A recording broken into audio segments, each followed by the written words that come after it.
យ៉ាហូហើយអ្នកគ្នាជាមួយនឹងពាក្យថាសូណាណូសូណាណូសូណាណូអ្នកនេះប្រហែលជាធ្លាប់ឮជប៉ុននិយាយច្រើនហ្នឹងហើយពាក្យនឹងប្រើច្រើនមែនទែននៅក្នុងសន្តានាអ្នកគ្នា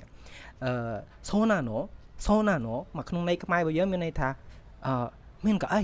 មានកៅអីតែចឹងអាមានកៅអីហ្នឹងគឺប្រើនៅពេលណាទៅសូណាណូតប្រើនៅពេលណាដែរអ្នកនិយាយមានអារម្មណ៍មួយភ្ញាក់ផ្អើលមិនចង់ជឿហើយគិតថាហីដូចមិនទេនេះហើយមិនចង់ជឿមើលទៅមិនអាចទៅរួចទេតែអញ្ចឹងនៅពេលដែលយើងចង់បញ្ចេញណា reaction បែបហ្នឹងនៅក្នុងភាសាជប៉ុនគេប្រើពាក្យសូណាណូសូណាណូហើយមែនក៏អីសូមែនក៏អីឧទាហរណ៍នេះហើយមកយើងនិយាយដើមតារាហើយតារាវាមានសង្សារហើយវាត្រូវគ្នាមួយសង្សារវាមែនតែនតែស្រាប់តែមិត្តភក្តិយើងមួយទៀតហ្នឹងមកប្រាប់ថា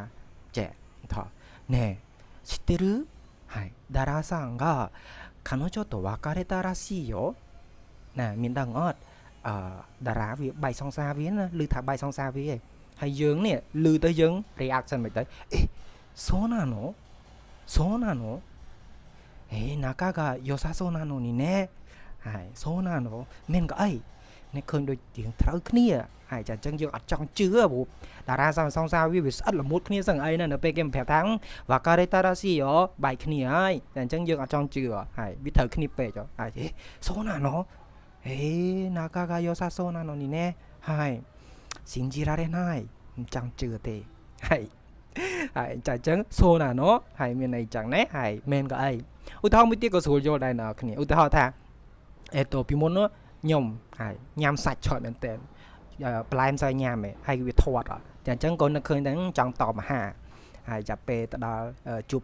ព្រះពុកម៉ាគេជប់លៀងយើងមិនទៅហើយពេលខ្ញុំទៅដល់ខ្ញុំប្រាប់ពុកម៉ាថាម៉េច僕ね今ダイエットしてるよダイエット中ねダイエットしてるよពួកម៉ាក់នោះវាអត់ចង់ជឿព្រោះខ្ញុំចូលចិត្តញ៉ាំសាច់ច្រើនរត់ដងទៅញ៉ាំសាច់ញ៉ាំអីច្រើនតែអញ្ចឹងវា reaction មកខ្ញុំវិញថាម៉េចថាそうなのそうなのなんで急にはいមែនក៏អីថៃនងdiet លឿនអញ្ចឹងហើយភ្លាមអញ្ចឹងហើយなんで急にそうなのចាអញ្ចឹង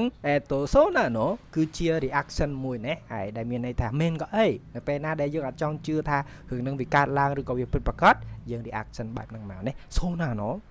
ហើយបញ្ជាក់ឡើងវិញពាក្យដែល reaction ខ្លីៗបែបហ្នឹងគេកម្រប្រើណាស់ជាមួយនឹងអ្នកដែលមានឋានៈខ្ពស់ចាអញ្ចឹងមិត្តភក្តិជិតស្និទ្ធអ្នកការងារកន្លែងការងារណាដែល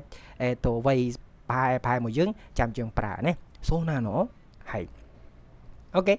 ចាណា